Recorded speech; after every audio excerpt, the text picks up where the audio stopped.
before you start putting any money at risk in an investment, you want to make sure that you're covering the expenses that you know are coming. Hey, this is Tim Whalen, creator of Purpose Playbooks.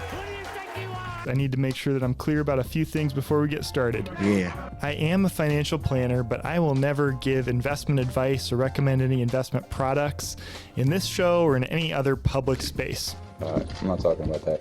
Everyone has a different financial situation, and you should never implement any investing strategy, product, or advice without consulting a qualified financial professional. And I hope you guys feel the same doggone way I feel. This podcast is purely for educational purposes only. There are more disclosures at the end of the podcast. What else do you want to know? Enjoy the show. So Jeff wrote in with a question. Jeff is married, and him and his wife have built up about 3 months worth of an emergency fund. They currently drive a 20-year-old vehicle, so quite old, and he has a new job opportunity that's out of the state where he's working now. So there's a potential move on the way, and him and his wife just found out recently that they're pregnant, okay? So a lot of changes in their life coming with a new baby, a move, a new job, potentially a new car. And the question that Jeff is asking is, given our life current situation right now, should we be thinking about starting our investing trajectory, or with all the movement in our life, should we just keep holding on to cash?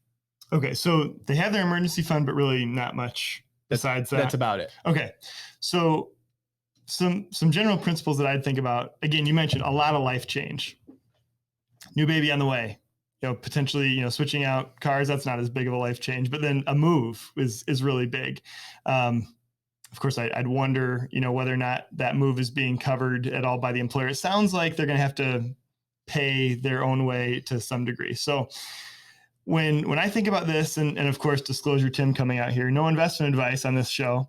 We're just going to talk about general principles. So before you start putting any money at risk in an investment, you want to make sure that you're covering the expenses that you know are coming.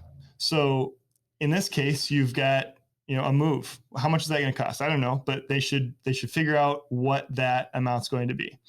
How much is it going to cost to deliver the baby? I don't know, Jeff, what your health insurance situation is, but there should be a pretty good way, whether you're talking with your OB or your insurance provider, to know what that is going to cost you at the end of the day. So I would, at least before doing anything else, I may want to make sure that you've got good liquid savings to cover that hospital stay and everything involved with the birth, that you have good liquid savings to cover the move, because I don't want you to be encumbered at all there. And then the car, I think, falls into a different category for me. So what's the priority? Do you want a nice new car?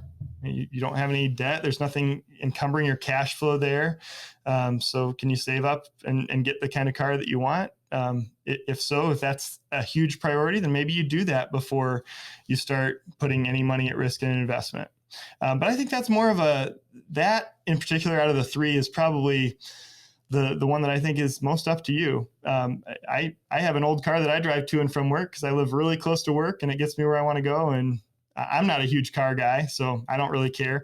Our newer car is the one that my wife drives, but I'm sure we'll be upgrading at some point here, but it's just not a really urgent thing for us because the car does what it needs to do.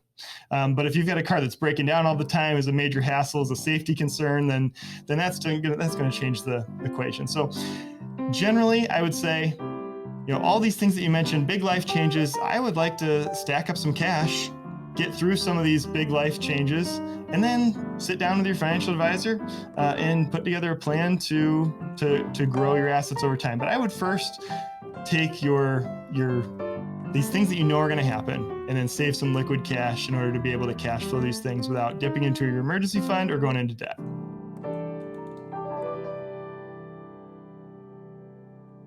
The opinions and views expressed here are for informational purposes only. This material is educational in nature and should not be deemed as a solicitation of any specific product or service. All investments involve risk and a potential loss of principal. We don't provide legal, accounting, or tax advice, but happily coordinate our services and work together with our clients' professional advisors. For specific assistance, the services of an appropriate professional should be sought. Securities offered through the ON Equity Sales Company, member FINRA SIPC. One Way Financial, Cincinnati, Ohio, 45242. Phone number 513-794-6794. Investment advisory services offered through ON Investment Management Company.